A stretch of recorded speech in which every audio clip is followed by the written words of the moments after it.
papuri, alay namin sa'yo. Dinggin ang dalangin at pagsamo ng bayan mo. Viva poong Jesus Nazareno. Tayo ngayon ay maglibon at sambahin ang poong. Magdiwang tayo sa ating debosyon, purihin ang Panginoon.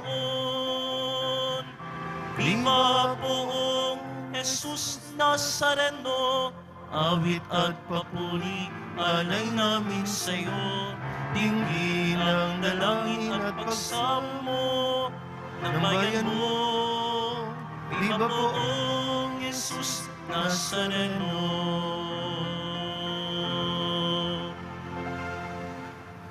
Sa ngalan ng Ama at ng Anak at ng Espiritu Santo. Amen. Ang pagpapala at kapayapaan mula sa Diyos na Ama natin at sa Panginoong Hesukristo naway sumainyo. At sumaiyo rin. Ngayon po ay ginugunita natin ang kapistahan ni Santa Agata, isang dalaga at martir. Mga kapatid, tinipon tayo bilang kaanib na angkan ng Diyos, kaya dumulog tayo sa maawaing Panginoong nagpapatawad ng lubos.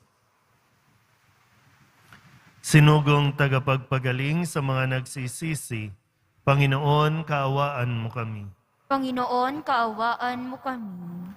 Dumating na tagapag-anyayang mga makasalanan ay magsisi, Kristo, kaawaan mo kami.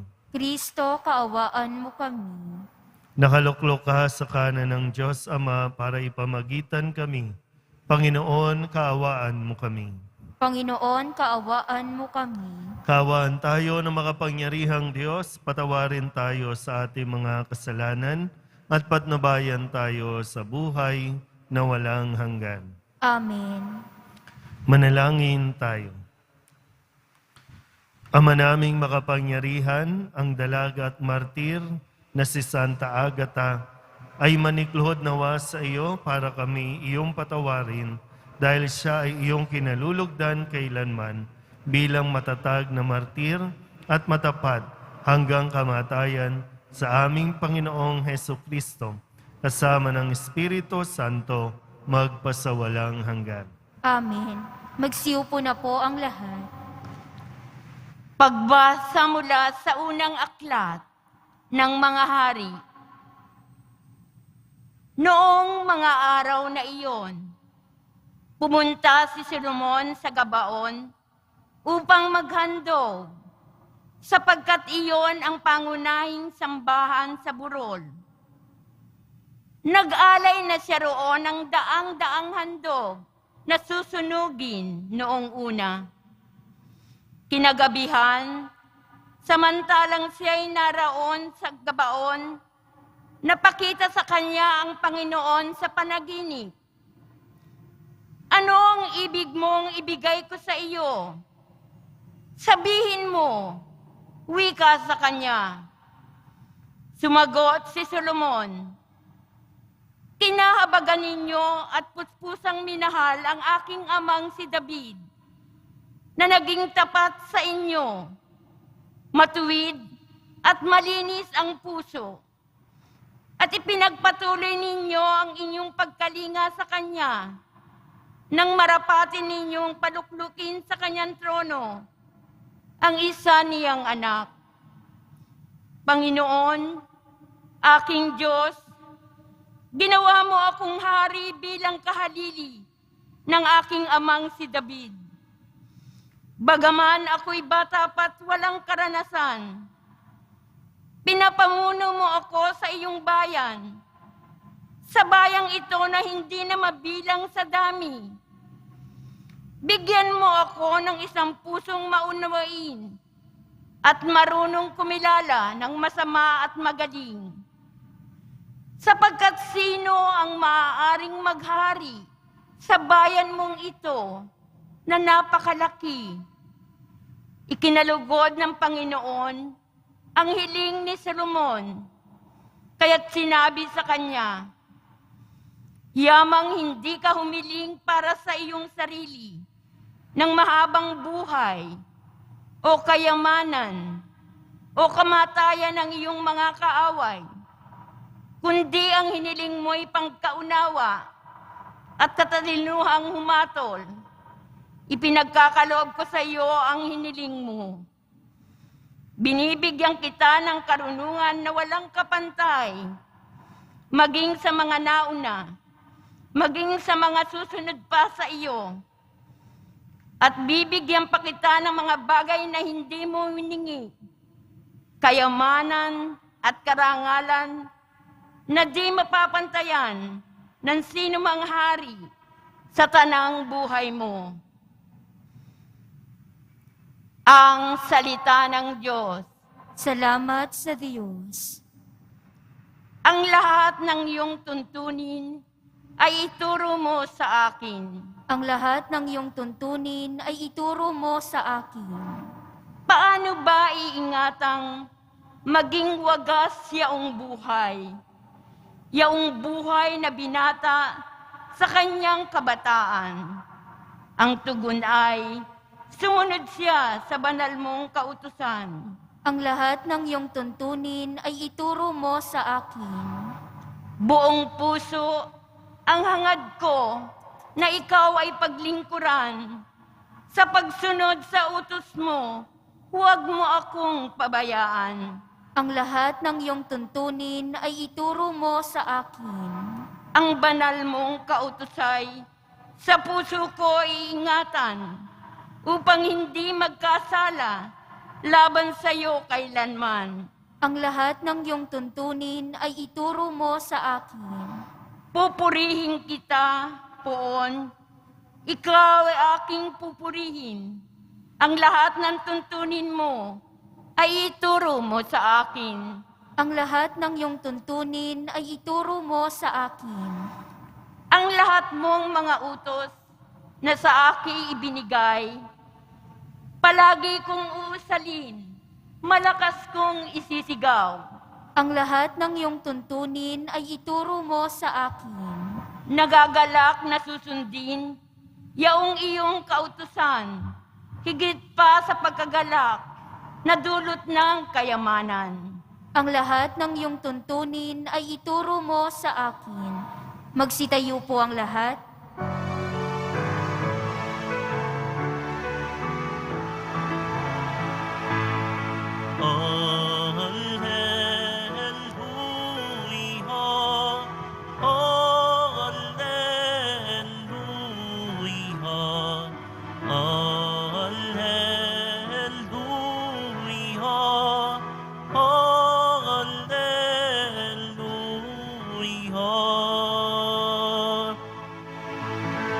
Ang tinig ko'y pakikinggan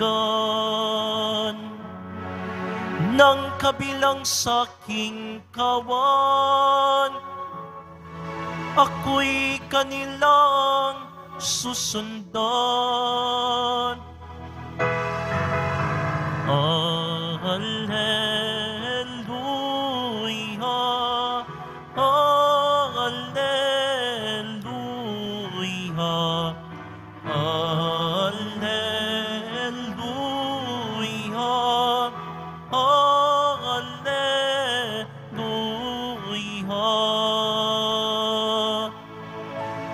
Sumainyo ang Panginoon. At sumaiyo rin. Ang mabuting balita ng Panginoon ayon kay San Marcos. Papuri sa iyo, Panginoon. Noong panahong iyon, bumalik kay Jesus ang mga apostol at iniulat ang lahat ng kanilang naisagawa at naituro. Napakaraming taong dumarating at umaalis. Ano pat hindi na makuhang kumain ni Jesus at ng kanyang mga alagad. Kaya't sinabi niya sa mga ito, magtungo tayo sa isang ilang na pook upang malayo sa karamihan at makapagpahinga kayo ng kaunti. Umalis silang lulan ng bangka at nagpunta nga sa isang ilang na dako. Ngunit maraming nakakita sa kanilang pag-alis at nakilala sila. Kaya't mula sa lahat ng bayan, ang mga tao'y patakbong tumungo sa dakong pupuntahan ni na Jesus at nauna pang dumating doon kaysa kanila. Paglunsad ni Jesus, nakita niya ang napakaraming tao.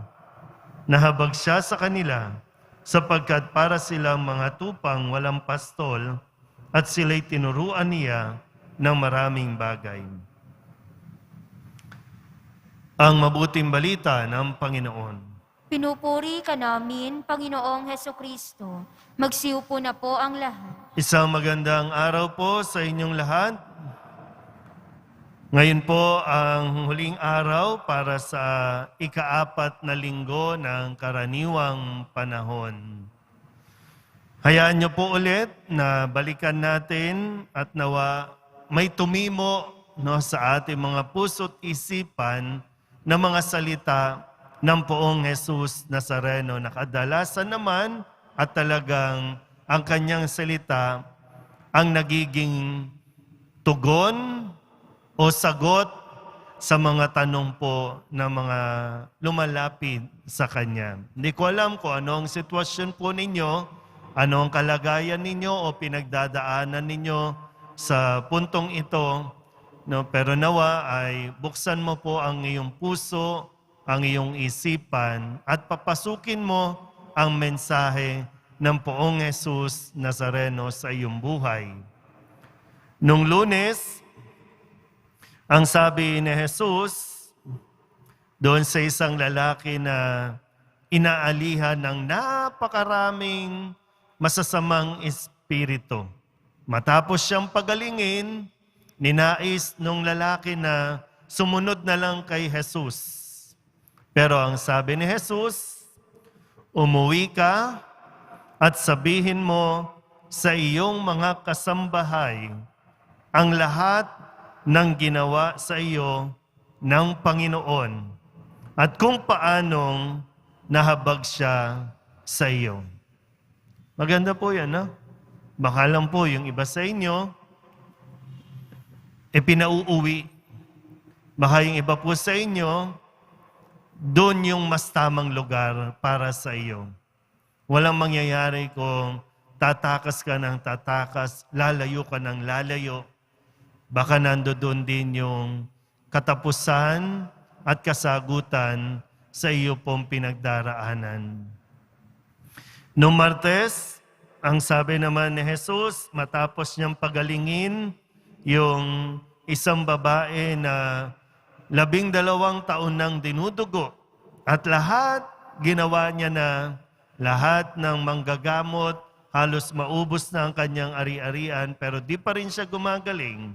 At nung makita niya si Jesus, nang hinawakan niya si Jesus, taglay ang pananalig, gumaling siya. Kaya't ang sabi ni Jesus, anak, pinagaling ka ng iyong pananalig sa akin. Umuwi ka na at ipanatag mo ang iyong kalooban. Noong Miyerkules naman, sa pagdiriwang natin ng kapistahan ng pagdadala kay Jesus sa templo, kung saan ay, ang sabi po dito, matapos na gawin ni Jose at ni Maria yung kanilang tungkulin na maghandog sa templo kasama si Jesus, umuwi na sila ng kanilang tahanan, ng kanilang bayan. At ang sabi, ang batay lumaking malakas, marunong, at kalugod-lugod sa paningin ng Diyos. Nung Huwebes, ang sabi naman, kung ayaw kayong tanggapin o pakinggan sa isang dako, umalis kayo roon at ipagpag ninyo ang alikabok sa inyong mga paa. Maganda rin po, no? Minsan, inuubos natin yung energy natin, yung lakas natin, sa mga taong hindi ka naman talaga deserve. Umalis ka. Doon ka sa mga karapat-dapat na puntahan, karapat-dapat na pag-alayan ng iyong lakas, ng iyong sarili. Kahapon, ang sabi naman sa atin, yung paalala ni San Juan Bautista kay Haring Herodes at si Juan Bautista sa kanyang pagpapahayag ng katotohanan ay pinapugutan ng ulo. Ano ba yung totoo? Na may mali sa ginagawa ni Haring Herodes. Ang sabi po ni Juan Bautista, hindi matuwid na kunin ninyo ang asawa ng iyong kapatid. Maganda rin siguro itanong, nasa tamang bahay ka ba? Nasa tamang tao ba yung sinasamahan mo? Baka kailangan mo nang umuwi. Baka kailangan mo nang iwan yan. Kasi mali. Ang isang relasyon na sinimulan mong mali, kahit kailan, hindi yan magiging tama. At ngayon po, sabi ni Jesus sa kanyang mga alagad, matapos na sila ay isugo ng dala-dalawa, ngayon ay nagbabalik at nag-uulat kay Jesus. At talagang sabihin na natin, napakarami nilang nagawa, napakarami nilang natulungan.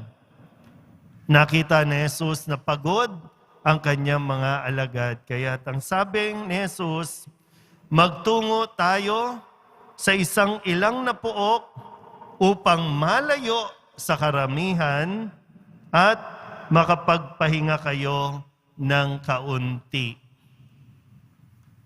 Napakagandang pagwawakas ng linggong ito. Kamusta po ba kayo? Ang dami niyo pong ginawa, ang dami niyong hinarap, ang dami niyong naging concern sa buhay. Hindi naman nauubos, hindi naman natatapos. Hanggat nandyan kayo sa bahay, hindi matatapos ang gawaing bahay. Maghuhugas kayo, maglilinis kayo ng bahay, unless okay lang sa inyo na magulo, mabaho. Hanggat nandyan ang inyong anak, asawa, sasakit ang ulo ninyo. Hindi yan matatapos. Yung mga kakulitan, di yan. Sa mga opisina na pinagtatrabahuan ninyo, hindi rin mauubos ang trabaho. Ano pa bang yung realidad? Pero yung realidad din, mahalaga na yung, alam mo yung tinatawag natin na me time, di ba yung me time? Yan. Yung naglalaan ka ng kaunting sandali para makapagpahinga ka. Kasi mamamatay ka na, o kahit mamatay ka, yung mga gawain, hindi yan mawawala. Pero yung kalusugan mo, nako-compromise. Kasi lahat gusto mong gawin. Lahat gusto mong tapusin. Hindi nga matatapos yan. Ikaw ang matatapos ng maaga kapag hindi mo pinaglaanan ng kahit konting panahon yung para sa sarili mo. Actually, kung dito sa sinasabi ni Jesus, kung tutuusin, sabi, lumayo muna tayo sa karamihan. Diba? Kasi pag yung stress ka na, yung, diba, naaaburido ka na, hindi ka nakakapag-isip ng tama, tapos, mabigat na sa kalooban mo, yung ganun ba? Di ba? Hindi mo na tuloy nagagawa ng masaya yung mga ginagawa mo. Kasi pabigat ng pabigat. At yung paglayo, di ba sabi, munta tayo sa isang ilang na puok. At ito sana yung inaasahan Yung pagpunta mo dito, makapagpahinga ka ng konti, malayo ka muna sa mga pinoproblema mo, sa mga hinaharap mo, upo ka lang muna dyan. At hindi ibig sabihin wala tayong gagawin. Kundi ang gagawin natin, makinig sa salita ng Diyos. Para mas maging malinaw yung ating kaisipan. Kaya nga diba, no? Maganda yung sa unang pagbasa, si Solomon, isang hari. Ang napakaraming bayan ang kanyang haharapin. Ang kanyang kailangan paglingkuran. Anong hiniling ni Solomon? Isang pusong maunawain. Para sabi niya, para mapaglingkuran niya, mapamahalaan niya ang bayan na ipinagkatiwala, magampanan niya ang responsibilidad niya na ibinigay ng Diyos sa kanya. Hindi pera, hindi kapangyarihan, hindi kamatayan ng mga kaaway niya, kundi isang pusong marunong humatol sa tama at mali. Di ba? Hindi ko alam. Dasal po ninyo. Sana matapos na yung problema mo. Sana mawala na. Hindi nawawala, pero nagkakaroon ka ng panibagong pananaw at pagtingin sa mga bagay na ito na kung dati problema, pero ngayon opportunity na. Kung dati problema, pero ngayon magiging source of joy o source of happiness mo na.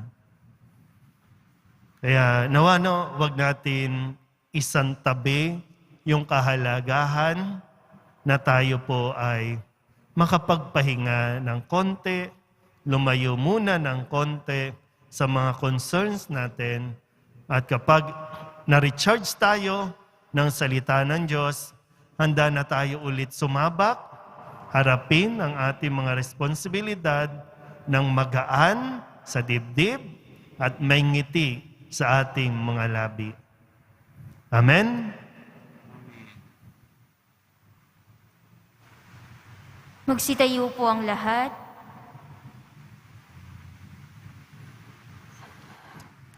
Mga kapatid, mulat sa pangangailangang lumaya sa mga hamon ng buhay upang mapatatag at mapanumbalik ang ating diwa at kalooban, ang ating itutugon, pastulan mo ang iyong bayan, O Panginoon.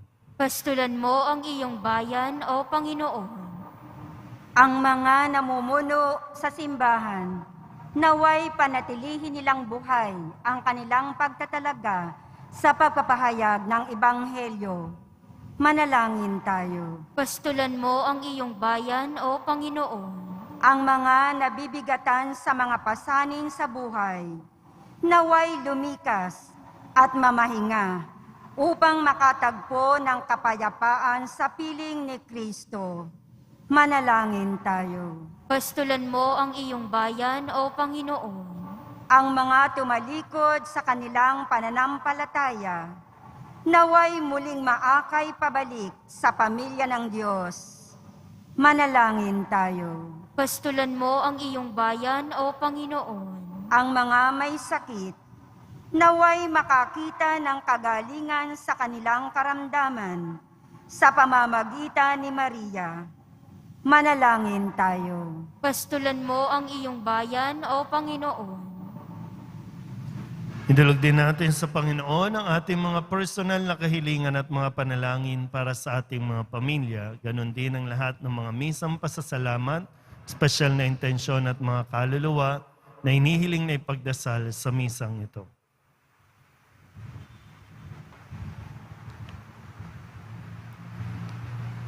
Ang lahat ng ito inihiling namin sa ngalan ni Kristo, ang aming Panginoon. Amen. Magsiupo na po ang lahat. O Diyos, awang di mabilang, tanggapin mo, yaring aming alay. Gawin ito bilang tanda ng aming kaligtasan. Narito, O Ama, alak at tinapay, unan ng lupa at ng aming paggawa. Magsitayo po ang lahat. Manalangin kayo mga kapatid upang paghahain natin ikalugdan ng Diyos Amang makapangyarihan. Tanggapin nawa ng Panginoon itong paghahain sa iyong mga kamay, sa kapurihan niya at karangalan sa ating kapakinabangan at sa buong sambayanan niyang banal. Ama naming lumikha, pakabanalin mo at basbasahan ang mga alay na nakahanda upang paalabin nito ang aming diwa sa ningas ng pag-ibig mo na nagdulot ng tagumpay sa pagpapakasakit ni Santa Agata sa pamamagitan ni Jesucristo kasama ng Espiritu Santo magpasawalang hanggan. Amen. Sumainyo ang Panginoon. At sumaiyo rin. Itaas sa Diyos ang inyong puso at diwa. Itinaas na namin sa Panginoon. Pasalamatan natin ang Panginoong ating Diyos. Marapat na siya'y pasalamatan. Ama naming makapangyarihan, tunay ngang marapat na ikaw ay aming pasalamatan. Ngayong aming kagalakan na si Santa Agata ay parangalan. Siya'y kapanalig naming may paninindigan na ikaw ay pahayag kahit siya'y mamatay. Sapagkat minarapat mo ang kanyang matularan ang iyong anak na naghain ng sarili niyang buhay. Tulad ng naganap sa iyong anak, ang dugo ng mga martir ay dumanak, hindi dahil sa katatagang likas, kundi dahil sa iyong bigay na lakas. Kaya kaysa ng mga anghel na nagsisiawit ng papuri sa iyo, nang walang humpay sa kalangitan, kami nagbubunyi sa iyong kadakilaan. Santo, Santo, Santo, Panginoong Diyos ng mga hukbo, napupuno ang langit at lupa ng kadakilaan mo, o sana sa kaitaasan. Pinagpala ang naparirito sa ngalan ng Panginoon, o sana sa kaitaasan. Magsiluhod po ang lahat. Ama naming banal, ikaw ang bukal ng tanang kabanalan. Kaya't sa pamamagitan ng iyong Espiritu, gawin mong banal ang kaloob na ito upang para sa aming maging katawan at dugo ng aming Panginoong Hesukristo. Bago niya pinagtiis ang kusang loob na maging handog, inawakan niya ang tinapay, pinasalamatan kaniya, pinaghati-hati niya iyon, iniabot sa kanyang mga alagad at sinabi, tanggapin ninyong lahat ito at kanin, ito ang aking katawan na ihahandog para sa inyo.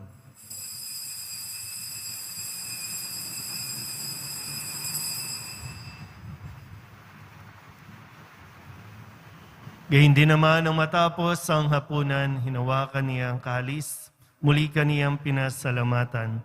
Iniabot niya ang kalis sa kanyang mga alagad at sinabi, tanggapin ninyong lahat ito at inumin. Ito ang kalis ng aking dugo, ng bago at walang hanggang tipan. Ang aking dugo na ibubuhos para sa inyo at para sa lahat sa ikapagpapatawad ng mga kasalanan. Gawin ninyo ito sa pag-alaala sa akin.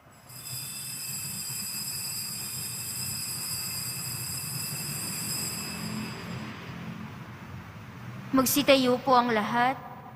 Ipagbunyi natin ang misteryo ng pananampalataya. Si Kristo'y namatay, si Kristo'y nabuhay, si Kristo'y babalik sa wakas ng panahon.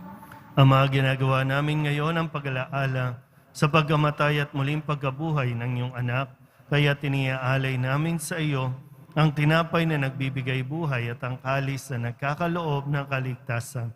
Kami napapasalamat dahil kami iyong minarapat na tumayo sa harap mo para maglingkod sa iyo.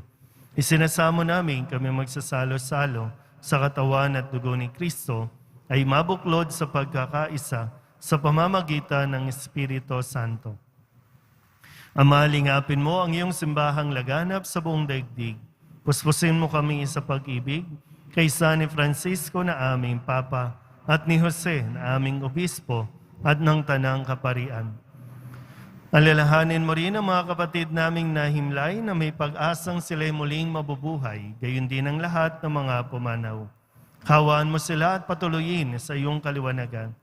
Kawaan mo at pagindapating kaming lahat na makasalo sa iyong buhay na walang wakas. Kaysa ng mahal na Birhen Maria na Ina ng Diyos, ng kabiyak ng puso niyang San Jose, kaysa ng mga apostol at ng lahat ng mga banal na namuhay dito sa daigdig ng kalugod-lugod sa iyo, may pagdiwang nawa namin ang papupuri sa ikararangal mo sa pamamagitan ng iyong anak na aming Panginoong Hesukristo.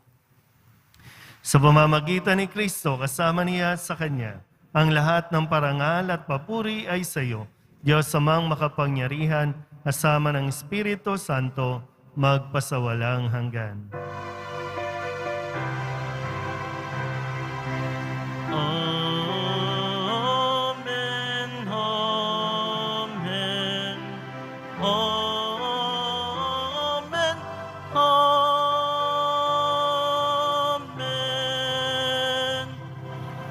Buong kababaang loob tayong tumawag sa ating Panginoon ng Ama namin. Ama namin, Sumasalangit ka, sambahin ang ngalan mo. Mapasa amin ang kaharian mo. Sundin ang loob mo dito sa lupa para nang sa langit. Bigyan mo kami ngayon ng aming kakanin sa araw-araw at patawarin mo kami sa aming mga sala para ng pagpapatawad namin sa nagkakasala sa amin. At huwag mo kaming ipahintulot sa tukso at iadya mo kami sa lahat ng masama. inihiling namin kaming iadya sa lahat ng masama, pagkalooban ng kapayapaan araw-araw, iligtas sa kasalanan, at ilayo sa lahat ng kapahamakan. Samantalang aming pinananabikan ang dakilang araw ng pagpapahayag ng tagapagligtas naming si Hesukristo. Sapagkat iyo ang kaharian at ang kapangyarihan at ang kapurihan magpakailanman na amin. Panginoong Hesukristo, sinabi mo sa iyong mga apostol, kapayapaan ang iniiwan ko sa inyo, aking kapayapaan ang binibigay ko sa inyo. Tunghayan mo aming pananampalataya at huwag ang aming mga pagkakasala. Pagkalooban mo kami ng kapayapaan at pagkakaisa ayon sa iyong kalooban, kasama ng Espiritu Santo, magpasawalang hanggan. Amen. Ang kapayapaan ng Panginoon ay laging sumainyo. At sumaiyo rin. Magbigayan po tayo ng kapayapaan sa isa't isa. Kordero ng Diyos na nag-aalis ng mga kasalanan ng sanlibutan, maawa ka sa amin. Kordero ng Diyos na nag-aalis ng mga kasalanan ng sanlibutan, maawa ka sa amin. Kordero ng Diyos na nag-aalis ng mga kasalanan ng sanlibutan, ipagkaloob mo sa amin ang kapayapaan. Magsiluhod po ang lahat. Ito ang kordero ng Diyos. Ito ang nag-aalis ng kasalanan ng sanlibutan. Mapalad ang mga inaanyayahan sa kanyang piging. Panginoon, hindi ako karapat-dapat na magpatuloy sa iyo. Ngunit sa isang salita mo lamang ay gagaling na ako. Katawan ni Kristo. Amen.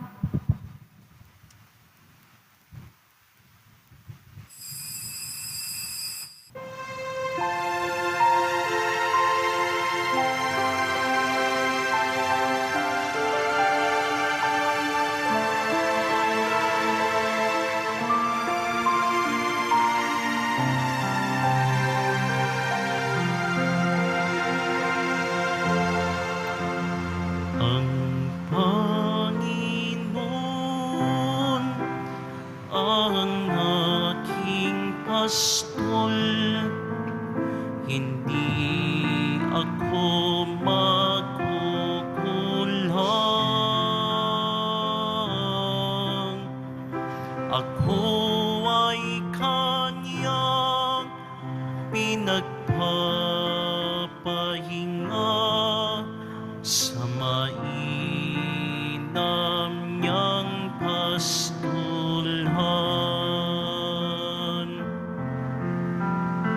Inakay ako sa tahimik batis at dulot niya'y bagong lakas. Tapat sa pangakong ako'y sasamahan niya sa tuwid na landas. Ang Panginoon ang aking pastol, hindi ako makukulhang.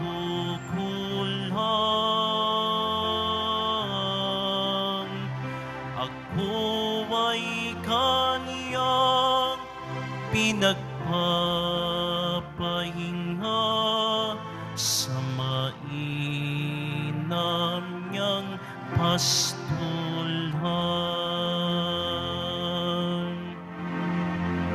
Daan may puno ng dilim o likalig, hindi ako mangangamba. Tungkod mo't pamalo ang siyang gagabay sa'kin at sa sanggalang tuwinhan. Ang Panginoon ang aking pastol, hindi ako magkukulhang. Ako ay kanyang pinagpapahinga sa mainam niyang pastulhan.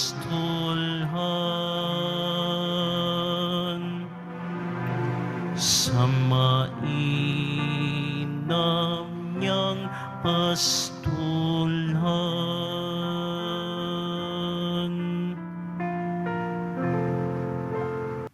Manalangin tayo.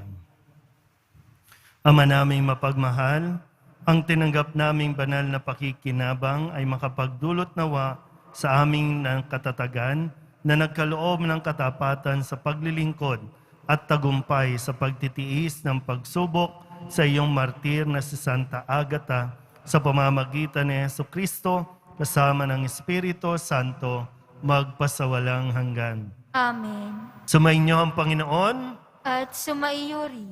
Manalangin tayo para sa pagbabasbas. Mahal na pong Jesus Nazareno, inihayag mo sa pamamagitan ng krus ang walang maliw na pag-ibig ng Diyos sa sangkatauhan. Pakinggan mo ang kahilingan ng iyong angka na nagsusumamo sa iyo. Makamtanawa nila ang iyong katugunan at tanggapin ng kasagutan na may utang na loob na tinatanaw. Basbasan din po ninyo mga dala-dala nilang mga imahin at dasalan. Sa pamamagitan ng bendisyon na ito, naway maalala nila ang mga pangako nila noon sa binyag na ikaw ang kanilang iibigin at paglilingkuran bilang Panginoon magpasawalang hanggan. Amen. At pagpalain kayo ng makapangyarihang Diyos, Ama at Anak at Espiritu Santo. Amen. Umayo kayong taglayang kapayapaan ng Poong Jesus Nazareno. Salamat sa Diyos. Magandang umaga po.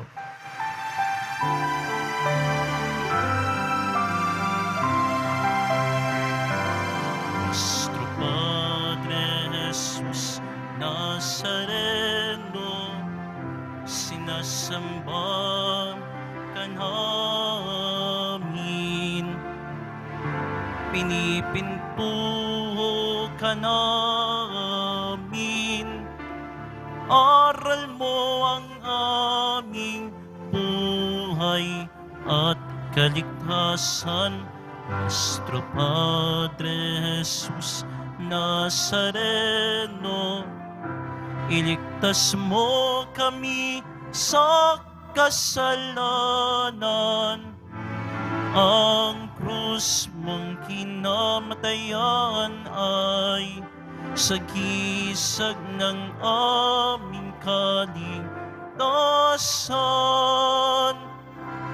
Nuestro Padre Jesus Nazareno, dinarangal ka namin.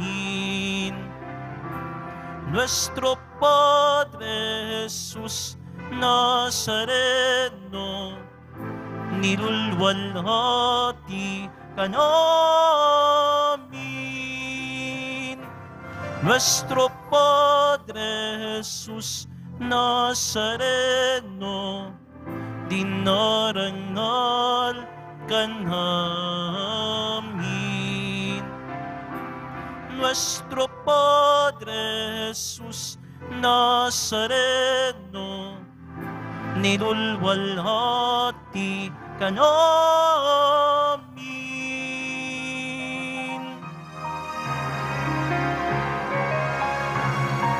Magsiupo na muna po ang lahat.